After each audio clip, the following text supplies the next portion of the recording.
Hey, it's Rick Kettner here. Let's explore 3 valuable insights from The Innovator's Dilemma by Clayton Christensen. This book is all about why great businesses often fail in the face of disruptive technologies. Now, what it's not about is bureaucracy or poor planning or arrogance or short-term thinking or these kinds of things that we often associate with big businesses ultimately failing. Instead, it's about why the strengths of well-managed, customer-driven businesses are often the cause of their inability to take on disruptive technologies. And it goes on to explain what these businesses could do differently to avoid that fate. So whether you're in a startup that's looking to disrupt an established industry, or if you're in a large, successful company that is looking to avoid being disrupted, I highly recommend that you pick up a copy of this book. It's great if you're an entrepreneur, founder, CEO, or anyone else interested in business strategy. For me, it's right up there with books like Blue Ocean Strategy or Crossing the Chasm, in that, as with those books, it takes a very common business issue and addresses it and explains how to overcome it. So with all of that in mind, let's dive into my 3 favorite insights from the book, starting with insight number 1, sustaining technologies versus disruptive technologies.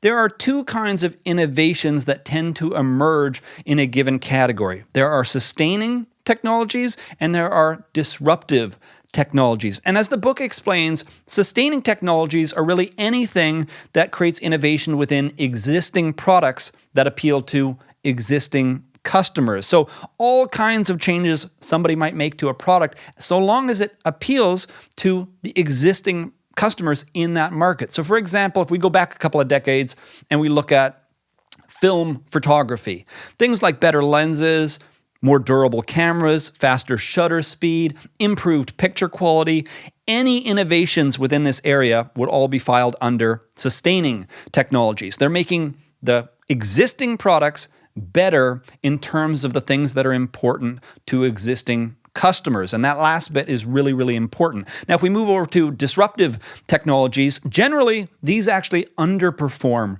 relative to sustaining technologies. And so they do not end up appealing to existing customers. So for example, going back to film-based photography, when digital photography first started to emerge, it had things like lower picture quality, lower performance. Anybody that was really passionate about photography would actually see digital cameras at that time as largely a gimmick. It wasn't a real camera. It wasn't a tool that they could actually integrate into their workflow. Instead, what disruptive technologies typically have are other unique features that don't appeal to the existing customer base, but do appeal to a small, relatively insignificant, but emerging segment of the market. So for example, in some cases, they're going to be cheaper, simpler, smaller, perhaps more convenient. And so as was the case with digital cameras when they first emerged, they were more convenient in the sense that you could take a picture, you could immediately transfer it over to your computer and use it. It was also a little bit less expensive in the sense that you didn't have to buy film on a recurring basis. So even if the camera itself might have been arguably expensive relative to what it could compete with when it came to film photography, the overall experience was less expensive in the long term. And like I said, it was more convenient, but it didn't appeal to existing customers. Now, one really important concept that was explained in the book is how these 2 different kinds of technologies tend to compete against each other. And what tends to happen is, if you imagine a horizontal line that measures the minimum quality in terms of performance or functionality that a product needs to have to appeal to the overwhelming majority of customers in the market, you imagine this horizontal line. Well, sustaining technologies typically far overshoot this line. So over time, let's go back to film cameras, for example. They get better and better and better in terms of picture quality, but it far exceeds what the average person actually needs from a camera. And this creates an interesting scenario because the emerging disruptive technology is far inferior, but seemingly suddenly overnight, it can cross this threshold where even though it remains far inferior compared to sustaining technologies, so for example, digital cameras were still far inferior to film-based cameras, they would cross this threshold where suddenly, for the overwhelming majority of customers out there, it was good enough. The technology was good enough. And this can surprise an industry because they see this gap. They think, well, sustaining technologies are so much better, but they overshoot the customer demand. And suddenly they can be surprised when people are more than willing to switch to this new disruptive technology. Now, all of this begs the very obvious question, well, why don't these big established companies simply invest in both? Why don't they invest in sustaining technologies and pursue disruptive technologies? And that takes us to insight number 2. Investing in disruptive technologies isn't rational. There are 3 really good reasons why great companies are often hesitant to invest in disruptive technologies. Number 1, disruptive products are often simpler and cheaper, and this generally results in far lower margins and far lower profits. Number 2, they're typically first commercialized in insignificantly small or emerging markets, so they're not particularly interesting. Number 3, the most profitable customers in the market generally do not want them or can't use them. So even if they are potentially the future, existing customers are simply not interested in them. And so as a result, disruptive products tend to be first embraced by the least profitable customers in the market. And so if we go back to our example from earlier, the overwhelming majority of photographers out there are buying film-based cameras. That's where they're spending all their money.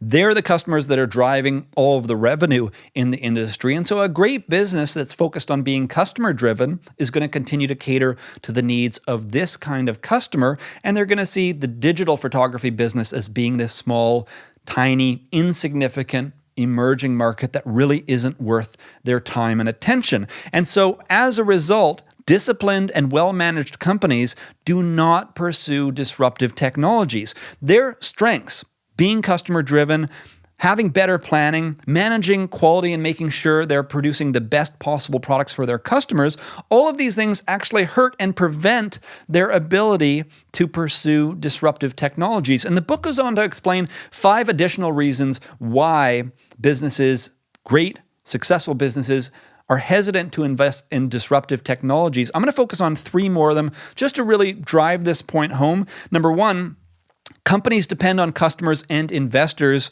for resources. This is the lifeblood of any business. If you're not focused on pleasing your investors, if you're not focused on providing what your customers really demand of you, then you're simply not going to be successful in the market for very long, especially if there's any form of competition out there at all. If you're, the dominant player in a market, nobody can touch you, maybe you have some room to play. But if you're in a highly competitive industry and you're a well-managed business, then you're going to focus on your customers and you're going to focus on creating great returns for your investors. Number 2, small markets don't solve the growth needs of large companies. This was a really key point for me because it's not just the fact that the bigger a business gets, the more insignificant these small markets are, but it's also the fact that you have to factor in different stakeholders. So for example, you have investors, but you also have employees, and your employees want to take on greater and greater responsibility. They want to have opportunities to earn more money over time and to make moves and contributions to the business that are having a greater impact. And so pursuing some small little side project that may not be the future, there's some uncertainty there, that's a difficult decision to make. And that leads us to the third one, which is markets that don't yet exist can't be properly analyzed or vetted. And one thing that is very easy to take for granted today, when we look back on an industry like film photography, is that it's all obvious, right? That we knew that digital photography would eventually supplant traditional film-based photography, but these things aren't always obvious in the moment. I'll give you a perfect example of this. Today, in many ways, smartphone photography is overtaking digital photography. And so even though there are a large group of people out there that still prefer things like high-end DSLRs, which clearly take a far superior photo than the average smartphone out there, most people wouldn't have predicted that the average customer today would be more than willing to just have a smartphone camera. This is a more recent example, so it's a little bit easier, especially if you've been around the industry for 10 or 15 years and you kind of saw how this progressed.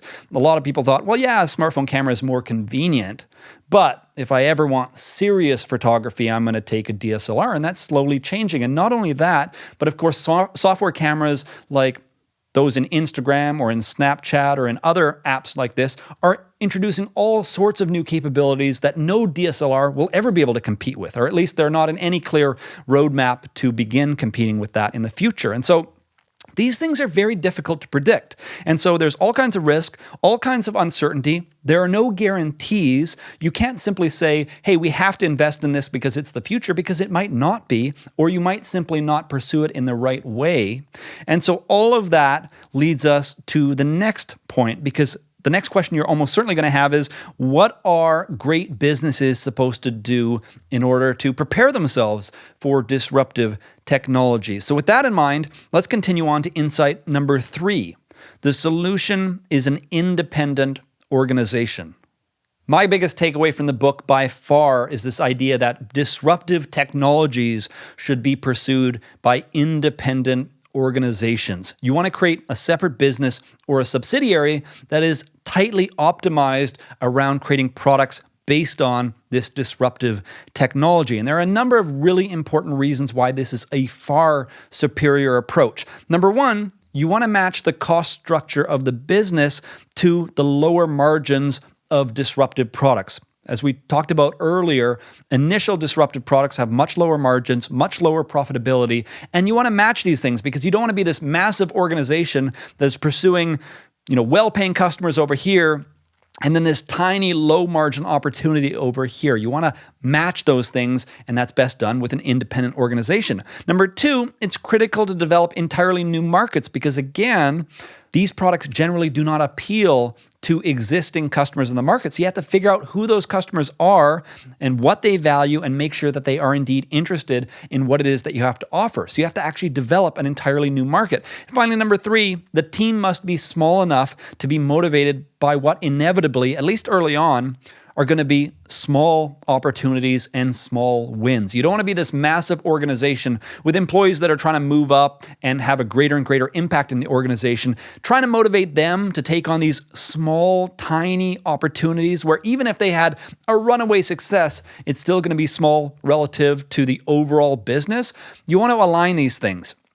You want to tune an independent organization so that small wins matter. And that way, you can even take somebody from your existing organization, put them in charge of this new subsidiary where doubling or tripling revenue within that space can be a large accomplishment for that specific business. Now, with everything here that we've talked about in mind, it's really important to understand the uncertainty of pursuing a new opportunity like this. It's not always clear what the best approach will be. Number one, it's not really clear that the new technology will in fact disrupt the existing market. But even if you knew that was the case, you still don't have total certainty around the best approach. A perfect example of this is when you look at DSLR cameras versus smartphone cameras.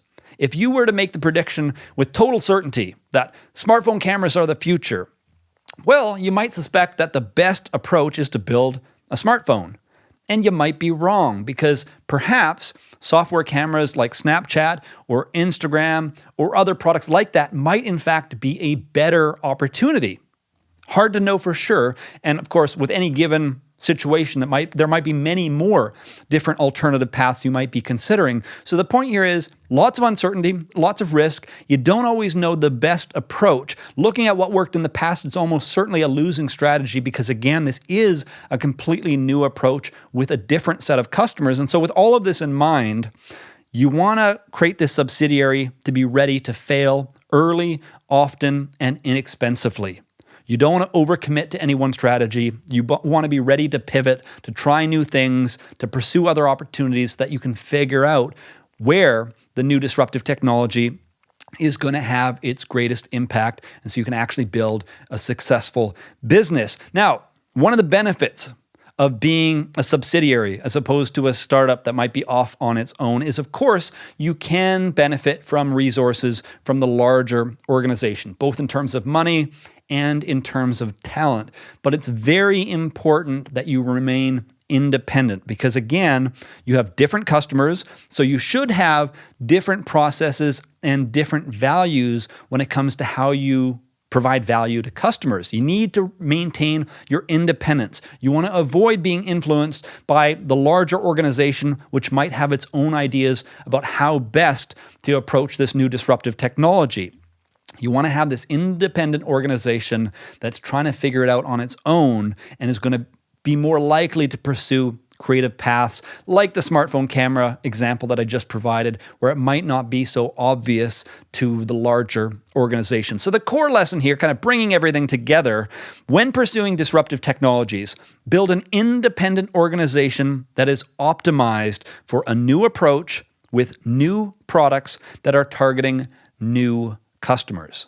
Anyway, those are my favorite insights from the book. There's so much more covered in this book, including detailed breakdowns of how disruptive technologies have impacted industries throughout history, and far more detail when it comes to how to avoid being disrupted with your own business. So whether you're a startup, whether you're an established business, it's in your best interest to really understand these ideas and to better prepare to either take on an established industry or to avoid having your business disrupted.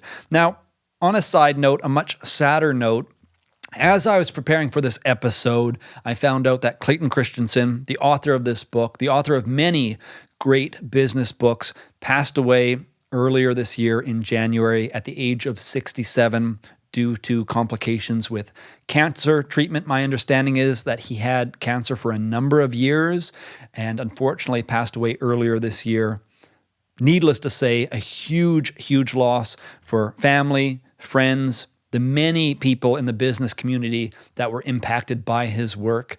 I didn't have a direct and personal connection with Clayton Christensen. I've read a number of his books. He's indirectly, through his work, had a huge impact on me. I've really enjoyed his books. I have no doubt that his work, his insights, and his ideas will continue to live on and will continue to have a huge impact on entrepreneurs around the world. But unfortunately, he's no longer with us. Just a huge, huge loss. So that's it for this episode. If you have any questions, comments, or thoughts, either about the book or perhaps about Clayton Christensen and the impact that he's had on the business community, I encourage you to share your comments down in the comment section below.